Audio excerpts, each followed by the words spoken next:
Materi kali ini kita mulai dari uji fisik bahan pakan. Ransum yang berkualitas baik itu dapat dihasilkan melalui penyusunan dari bahan pakan yang berkualitas pula. Ya. Jadi kalau bahan-bahannya berkualitas, tentunya hasilnya akan berkualitas. Pengenalan dan pengujian bahan pakan itu menjadi penting untuk dipelajari.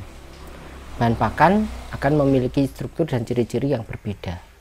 Ciri dan struktur inilah yang menyebabkan adanya sifat fisik dari suatu bahan pakan.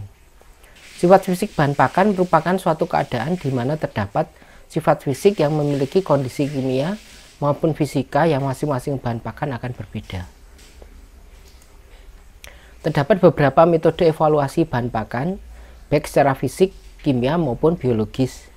Ujian bahan pakan secara fisik itu merupakan analisis pakan dengan mengamati keadaan fisiknya secara langsung, ya, baik makroskopis, ya, langsung dilihat dengan mata, ya, maupun dengan alat bantu secara mikroskopis.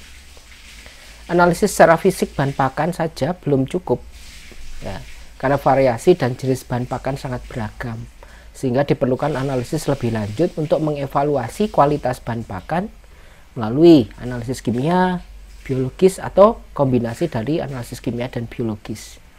Tapi pengamatan awal biasanya adalah dengan makroskopis dan kemudian mungkin bisa dilanjutkan dengan mikroskopis. Ujian fisik bahan pakan itu biasanya meliputi uji kemurnian dan keaslian bahan pakan. Ya, murni, tidak ada campuran, asli, tidak ada kepalsuan. Identifikasi substansi aktif atau komponen pakan campuran, bahan subalan, ya, dan deteksi kontaminasi pakan. Bahan pakan yang diberikan kepada ternak sangat berpengaruh terhadap pencernaan bahan pakan secara spesifik pada pakanan, ya, saat diadakan uji fisik. Uji ini untuk mencegah penggunaan bahan pakan yang berbahaya bagi ternak. Bahan pakan mempunyai sifat fisik yaitu A. Sudut tumpukan, B. Berat jenis, C. Daya tampung, D. Luas permukaan spesifik, E. Kerapatan tumpukan, dan F. Kerapatan pemadatan tumpukan. Yang pertama, sudut tumpukan. Sudut tumpukan adalah sudut yang dibentuk oleh bahan pakan diarahkan pada bidang datar. Sudut tumpukan merupakan kriteria kebebasan bergerak pakan dalam tumpukan. Semakin tinggi tumpukan, maka semakin kurang bebas suatu tumpukan. Sudut tumpukan berfungsi dalam pembentukan kemampuan mengalir suatu bahan dan efisiensi pengangkutan secara mekanik. Selanjutnya adalah density atau berat jenis. Berat jenis merupakan perbandingan antara massa bahan terhadap volume dan memegang peranan penting dalam berbagai proses pengolahan, penanganan, dan penyimpanan. Berat jenis merupakan faktor penentu homogenitas dan stabilitas partikel pakan. Faktor-faktor yang mempengaruhi berat jenis adalah komposisi kimia bahan pakan, distribusi ukuran partikel, dan karakteristik permukaan partikel. Density atau berat jenis merupakan perbandingan antara berat bahan dengan volume ruang yang ditempati oleh bahan tersebut. Apabila bahan mempunyai berat jenis partikel yang berbeda jauh, maka cenderung memisah setelah mixing dan handling. Partikel yang lebih padat atau rapat berpindah ke bawah melewati partikel lain yang lebih halus dan ringan. Peranan berat jenis suatu bahan pakan yaitu: yang pertama, menentukan daya ambang, 2, berpengaruh terhadap besarnya kerapatan tumpukan, 3, bersama ukuran partikel akan berpengaruh terhadap homogenitas dan stabilitas pencampuran, yang keempat, berpengaruh terhadap kecepatan penakaran. Berat jenis juga merupakan perbandingan antara massa bahan terhadap volumenya, satuannya adalah gram per mili. Berat jenis diukur dengan menggunakan hukum Archimedes. Besarnya berat jenis pakan penting diketahui karena apabila suatu bahan pakan memiliki nilai densitas yang rendah, yaitu perbandingan antara bahan-bahan dengan volume lebih besar, berarti intake untuk ternak hanya sedikit, atau sebaliknya. Pakan yang baik adalah nilai densitas lebih besar sehingga intake pakan meningkat. Jadi mungkin pakan yang densitasnya kecil itu istilahnya kalau bahasa Jawa rowo. Jadi ukurannya besar, tapi sebenarnya isinya hanya sedikit. Serta berat jenis berpengaruh terhadap homogenitas, penyebaran partikel, dan stabilitas suatu campuran pakan. Ransum yang tersusun dari bahan pakan yang memiliki perbedaan berat jenis cukup besar akan menghasilkan campuran tidak stabil dan mudah terpisah kembali.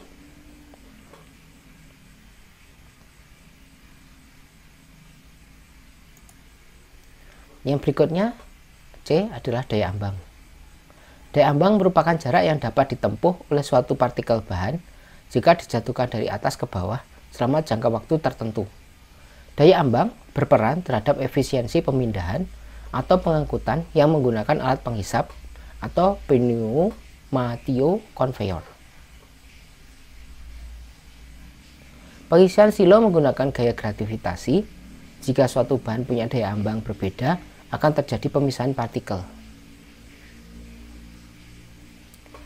Daya ambang yang terlalu lama akan menyulitkan dalam proses pencuran bahan pakan karena dibutuhkan waktu yang lebih lama. Perhitungan daya ambang bertujuan untuk yang pertama, efisiensi pemindahan atau pengangkutan yang menggunakan alat penghisap. Yang kedua, pengisian silo yang menggunakan gaya gravitasi dan daya ambang berbeda akan terjadi pemisahan partikel. Yang keempat, D, luas permukaan spesifik. Luas permukaan spesifik adalah luas permukaan bahan pakan pada berat tertentu. Luas permukaan spesifik berperan untuk mengetahui tingkat kehalusan dari bahan pakan tanpa diketahui distribusi, ukuran komposisi partikel secara keseluruhan. Pengukuran ini digunakan untuk mengetahui ukuran partikel secara keseluruhan. Nilai luas permukaan spesifik yang kecil dalam setiap gramnya, maka sampel tersebut berbentuk butiran-butiran kasar. Ya, jadi pengukuran luas permukaan spesifik digunakan untuk mengetahui ukuran partikel secara keseluruhan. Ya, jika nilai luas permukaan spesifiknya kecil dalam tiap gram, maka sampel tersebut akan berbentuk butiran-butiran kasar. Pengukuran luas permukaan spesifik bertujuan untuk mempermudah proses penanganan seperti packaging, transportasi, dan penyimpanan. Apabila luas permukaan spesifik besar, maka suatu packaging akan memuat bahan pakan lebih banyak, sehingga transportasi dan penyimpanan akan berkurang. Jadi yang diharapkan adalah luas permukaan spesifik yang besar, karena packaging akan mampu memuat bahan pakan lebih banyak, sehingga dalam transportasi dan penyimpanan akan berkurang. Yang E, kerapatan tumpukan. Kerapatan tumpukan merupakan perbandingan antara berat bahan dengan volume ruang yang ditempati dengan satuan gram per meter.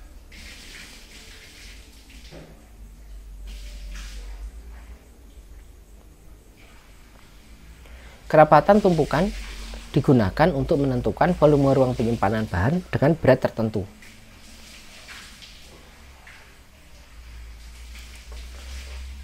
F. Kerapatan pemadatan tumpukan. Kerapatan pemadatan tumpukan adalah perbandingan antara berat bahan terhadap volume ruang yang ditempatinya setelah melalui proses pemadatan seperti penggoyangan. Sekarang kita ingin mengetahui apakah tujuan pengujian fisik tadi. Ya, ada 4 tujuan di sini. Yaitu yang pertama, mempermudah penanganan dalam pengangkutan pakan, mempermudah penanganan dalam pengolahan pakan, mempermudah penanganan dalam penyimpanan pakan, dan yang keempat, menjaga homogenitas dan stabilitas saat pencampuran atau mixing. Alat dan bahan. Alat yang digunakan dalam praktikum tentang uji fisik bahan pakan antara lain stopwatch pada HP atau stopwatch asli juga bisa, nampan, timbangan, kertas milimeter blok, spidol atau ballpoint atau alat tulis lain. Bahan yang digunakan yaitu tepung jagung kurang lebih 350 gram.